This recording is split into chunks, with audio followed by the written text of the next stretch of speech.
खुलुमबाय आरो फुं गाहाम दिनैनि बे जोंनि दुलाराय बर' फरायसा आफादनि बोसोरारि जथुम्माजों लोब्बा लाखिनानै जोंनि बे हारिमु सोलाय-सोल' जि हाबाफारि बे हाबाफारियाव नुजाथिनो हानाय जों बयनिबो सिबिजाथाव जोंहा बर'फ्रा मोनसे रायजो दं हाथरखि रायजो बर' कसारी वेलफेयार अट'नमास काउन्सिल अख्राङाव जेरै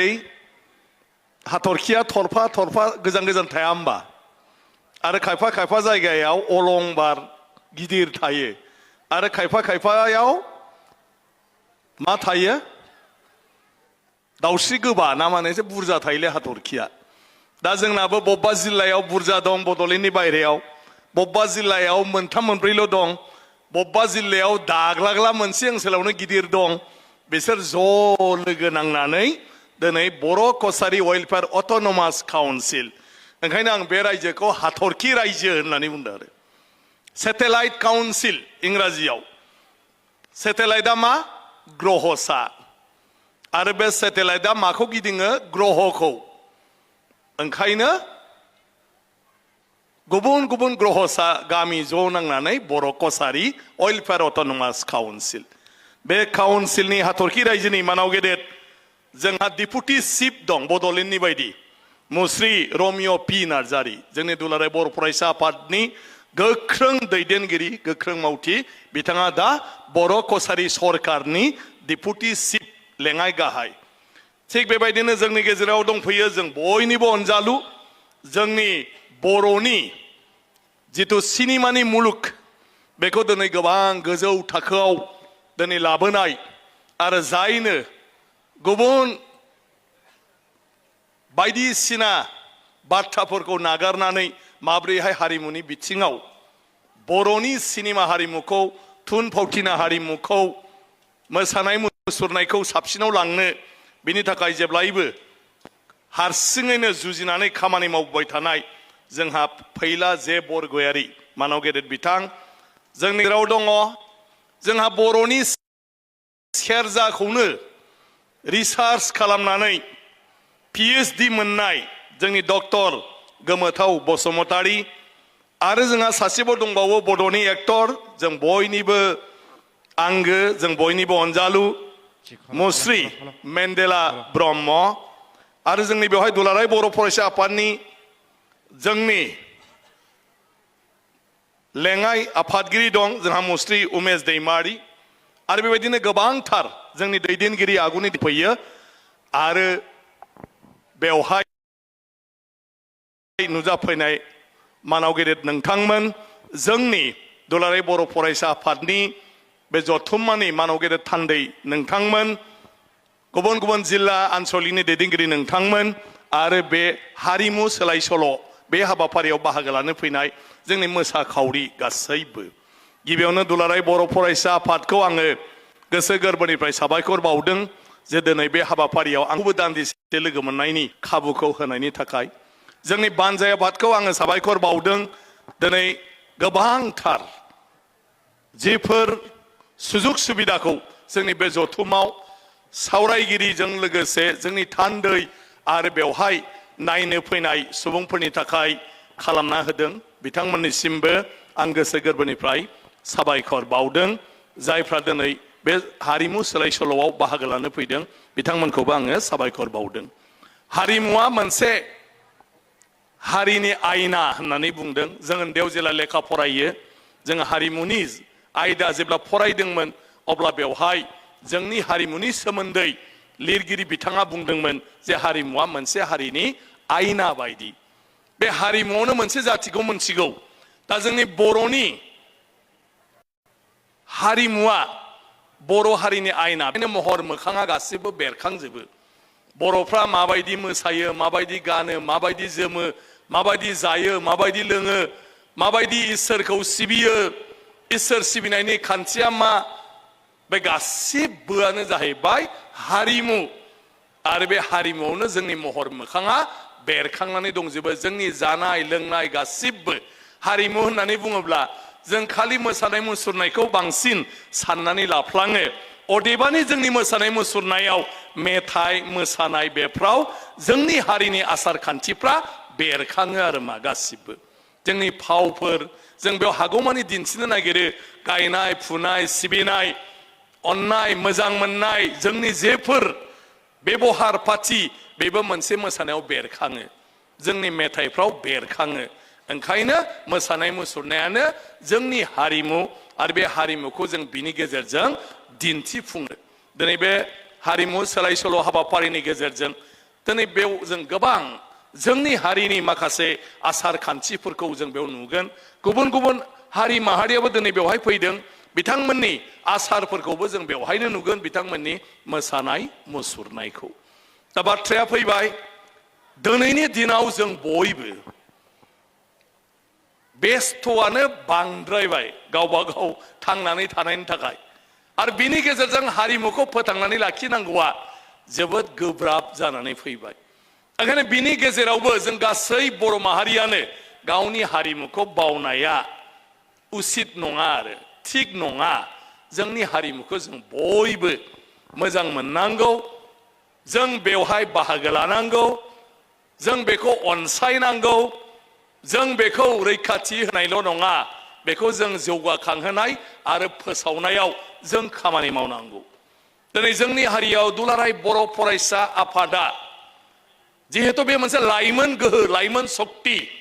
जेब्लायबो चेलेन्ज खालामबोनानै जोंनि हारिनि थामोनथाखौ रैखाथि होबोगासिनो दं आरो बिनि गेजेरजोंनो दुलाराय बर' फरायसा आफादा हारिनि राव हारिमुफोरखौबो बोरैहाय जोङो फोथांनो हायो दैखांनो हायो बे खामानिफोरखौ मावबोगासिनो दङ जोंहा गोबांथार आफाद दङब्लाबो बिनि गेजेराव दुलाराय बर' फरायसा आफादनि जिथु बिफाव बियो जोबोद गोनांथार जि रल मानो होननानै बुङोब्ला बयनिख्रुइबो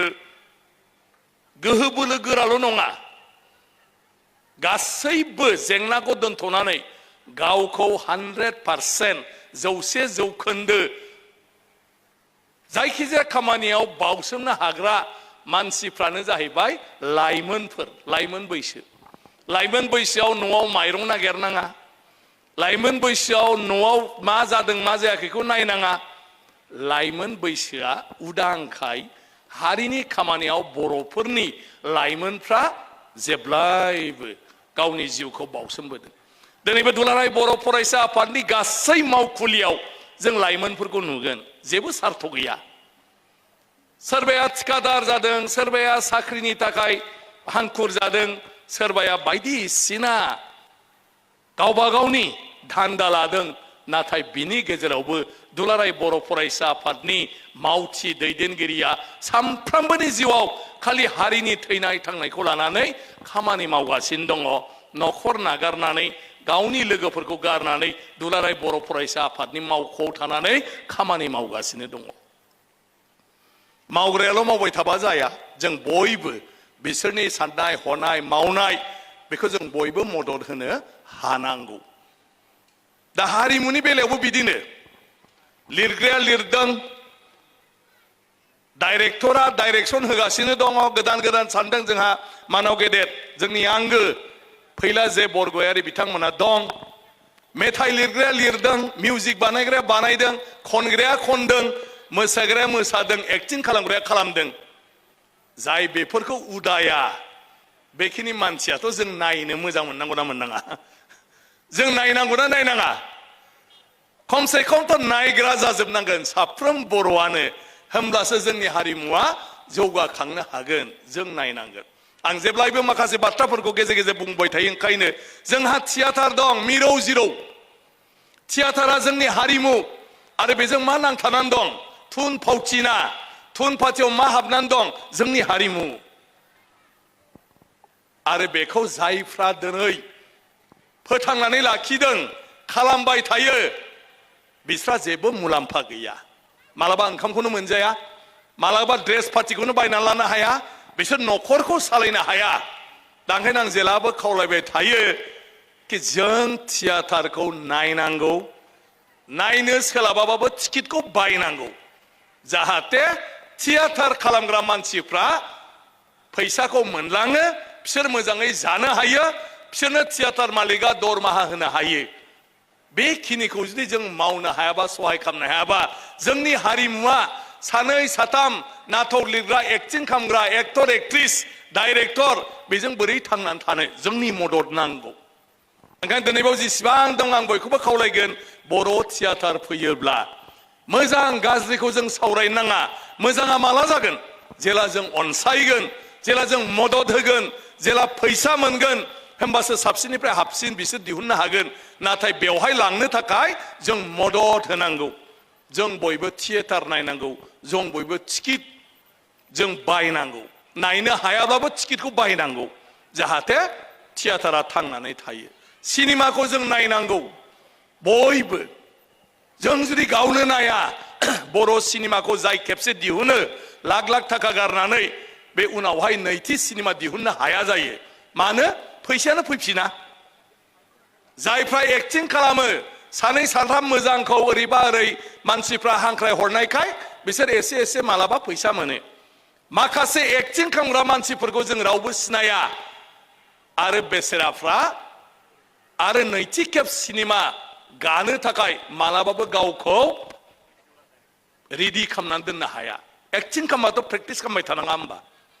दा बिसोरथ' दरमाहा मोननाङा होमबा फैसा मोननाङा होमबा दा जों नायाबा फैसाखौ सोरनिफ्राय मोननो प्रडिउसारा जाय दिहुनो जों नायनांगौ बर'फ्रा आंथ' दुलाराय बर' फरायसा आफादखौ खावलायो दिनैबो आं खावलायगोन जे जोङो कम्पालसरि खाम बर' सिनेमा नायनांगौ बर' थियाटार नायनांगौ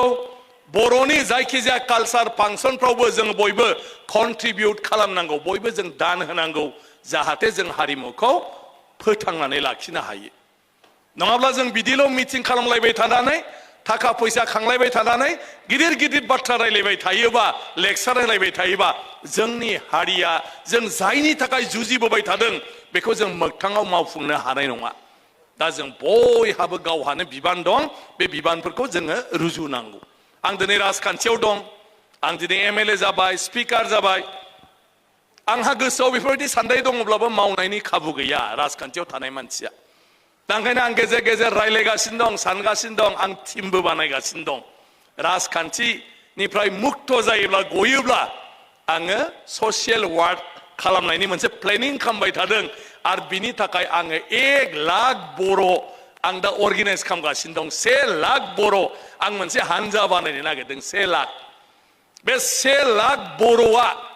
बयबो जोङो कन्ट्रिबिउट खालामलायनानै हारिनि राव हारिमु थुनलाइ धोरोम खान्थि आसार खान्थि जोंनि गथ' गथायफोरखौ दिनैनि मुगायाव फोरोंनाय फेहेरनाय बिनि खामानि मावबाय थागोन आंनो मानो 1 लाख नांगौ जों जुदि जौसे खाङोब्ला कन्ट्रिबिउसन होयोब्ला 1 कौटि जायो जों जुदि 1000 हरोबा 10 कौटि जायो आरो जों जुदि 10,000 हरो बोसोरसेयाव 100 कौटि जायो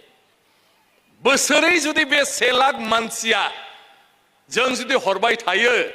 जोंहा मोनसे गिदिर मेनेजमेन्ट अफिस बेवहायनो गासिबो मानसि थागोन राव हारिमु थुनलाइ फरायनाय जोंनि गथ' गथायफोरखौ कचिं टचिं होनानैब्लाबो थिक खालामनाय बेखौ जों सरकारनि अनगा बर' समाजा मावलांबाय थानो हायो जों मावलांबाय थानो हायो बेबायदि आरो होमब्लानो जों जेखौ रायलायबाय थादों जायनि थाखाय सोमावसारदों जायनि थाखाय इसिबां मानसिया मुंख्लं जाबाय बिनि फिथाइखौ जोङो मोननो हायो मोनगोन ओंखायनो जों बेबायदि खामानि मावाब्ला जों खालि सरकारनि सायाव सोनारबाय थायोबा जोंनि खामानिया जाजोबा जों बयहाबो बिबान दं आरो बे बिबाना जाहैबाय जोंनि समाजाव मावग्रा मानसिफोरखौ जोङो मदद खालामनाय जों मदद खालामनांगौ आं बेखौ मानो बुंदों आंनि जिथु मोनदांथि 5 थाखोआव फरायनायनिफ्राय आं दुलाराय बर' फरायसा आफादनि मिथिं गाबोदों लिडारफोरजों थाबोदों बिनि उनाव मेट्रिक पास जानानै आङो न' गारदों दुलाराय बर' फरायसा आफादनि सोमावसारनायाव दैदेनगिरिफोरजों थाफाबोदों खामानि मावबोदों बिनि उनाव आङो 2001 मायथाइनिफ्राय दुलाराय बर' फरायसा आफादनि जोंनि गासै दैदेनगिरिफोरनि इनिसिएटिभआव बोसोनाव अननायाव आङो एमएलए जाबोदों आरो दिनैसिम आइ आफा रायजो राजा नोंथांमोन बयनिबो आशीर्बादाव आं MP जाबोदों आरो दिनै स्पिकार जादों गोलाव सम गासैखौबो आङो नुबोगासिनो दङ। आं दिनै दुलाराय बर' फरायसा आफादाव आनसलिकनि बिबान लाजेननायनिफ्राय 1989 मायथाइ 37 बोसोर जाबाय आङो आरो बे 37 बोसोराव आं मालाबाबो जनानै थायाखै उन्दुनानै थायाखै गासै दैदेनगिरिफोरजोंनो आङो लोगो मोनबोदों खामानि मावबोदों नुबोदों आरो दिनैनि आथिखाल मानाव गेदेर दिपेन बर' आरो बिथांनि टीमखौबो आं दिनै खाथिनिफ्राय लोगो मोनगासिनो नुगासिनो दङ। बिनि जि मोनदांथि बे मोनदांथिजों आङो बे बाथ्राखौ बुंदों जे जोंहा दा रायजो राजाफ्रा गिदिर बिबान दं। बे बिबाना जाहैबाय जोंनि हारिमु बिथिं आरो सोलोंथाइ बिथिं आरो जोंनि आफादफ्रा जेफोर हाबाफारि लानानै खामानि मावदों बेवहाय जों बयबो मदद होनांगौ आरो मदद होयोब्लानो गासिबो जों लुबैनाय बायदि जाजोबो। दा आं गोबां बाथ्रा बुंनो सानाखै मोसानो बयबो नेगासिनो दङ। आंहा दा बेलासियाव गेवलां मेलाव थानांगौमोन नाथाय गुबुन हाबाफारि दं ओंखायनो आङो दा नोंथांमोनजों थाफाबाय थानो आंहा भाग्य गैया थांनांगोन। राजनितिनि मानसिफ्रा बिदिनो देवानि बायदि जायो ओरैबा ओरै ओरैबा ओरै बेबायदि। आं खाथियाव बुंफैदों बैनिफ्राय मेगनबो नुहुरा मोखांबो नुहुरा।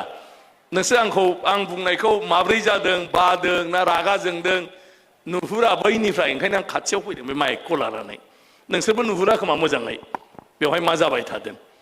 दा जियानो जाथों गाहाम हामलायनाय थाबाय बयनिसिमबो जों बिदिनो आवगायलांबाय थानांगोन। आं गावनो दुलाराय बर' फरायसा आफादनि गेजेरजों देरबोदों लावबोदों। आङो दिनैसिम दुलाराय बर' फरायसा आफादखौ प्रत्येकथा समावनो लोगो मोनबोदों। आंखौ माबाफोर बुंदोंबा जि हायो आं नाजायो बाखियाव आंबो सम होनो हाया आरो आं सानो बिनि गेजेरजों बेबायदिनो जोङो थांबाय थायोब्ला जोंनि गासिबो खामानिखौनो जों मावफुंनो हागोन। बयनिबो गाहाम हामलायनानै दिनैनि हारिमु सोलाय सोल' जि हाबाफारि बेखौ आं बेवहायनो बेखेवबाय होननानै फोसावबाय। गोजोन्थों। जय बर' हारिनि।